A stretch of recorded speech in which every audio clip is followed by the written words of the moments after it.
அனைவருக்கும் வணக்கம். இன்னைக்கு நம்ம எக்கனாமிக்ஸ்ல இருந்து ஒரு கொஸ்டின் பார்க்கலாம். 1954ஆம் ஆண்டு முதலில் பண்டங்கள் மற்றும் பணிகள் வரியை அமல்படுத்திய நாடு எந்த நாடு அப்படின்னு சொல்லி கேட்டிருக்காங்க. Option A India, option B England, option C France, option D America.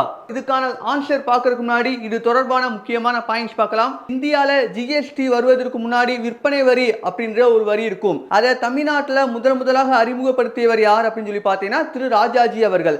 அப்ப இந்த ஜிஎஸ்டி எப்ப இந்தியாவில் அறிமுகப்படுத்தி இருப்பாங்கன்னா 101வது சட்ட திருத்தத்தின்படி 2016ல 3 சட்ட பிரிவுகள் இந்திய அரசியலமைப்பில் சேர்த்திருப்பாங்க.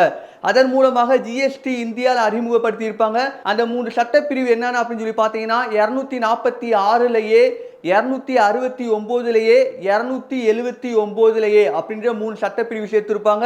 இந்த 246லயே அது என்ன சொல்லும்னா ஜிஎஸ்டி தொடர்பாக மாநில மற்றும் மத்திய அரசாங்கங்கள் சட்டங்கள் இயற்றலாம் அப்படின்னு சொல்லி சொல்லும். ஆர்டிகல் 269A என்ன சொல்லும்னா ஒரு பொருளுக்கு ஜிஎஸ்டி வரி விதிக்கப்பட்டு வசூல் பண்ணி அதை பகிர்ந்து அளிக்கக்கூடியதை பத்தி சொல்லக்கூடியது. 269லயே 279லயே என்ன சொல்லும் சொல்லி பாத்தீங்கன்னா ஜிஎஸ்டி கவுன்சில குடியரசுத் தலைவர் அமைக்க வேண்டும் அப்படின்னு சொல்லி சொல்றது 279A. இது தவிர வேற என்ன முக்கியமானது இருக்குன்னா இந்த ஜிஎஸ்டி பாத்தீங்கன்னா மொத்தம் 4 அடுக்குகளை கொண்டது. அது என்னன்னா 0, 5, 18, 40 அப்படின்னு சொல்லி 4 அடுக்குகளை கொண்டது. அதே சமயம் இது 3 வகைப்படும். அது என்னன்னா சிஜிஎஸ்டி, எஸ்ஜிஎஸ்டி, ஐஜிஎஸ்டி. இப்ப இதுக்கான ஆன்சர் என்ன அப்படின்னு சொல்லி பார்த்தீங்கன்னா பிரான்ஸ். ஆனா அதே சமயம் நம்ம இந்தியா எந்த நாட்டோட ஜிஎஸ்டியை பின்பற்றுது அப்படின்னு சொல்லி பார்த்தீங்கன்னா கனடா.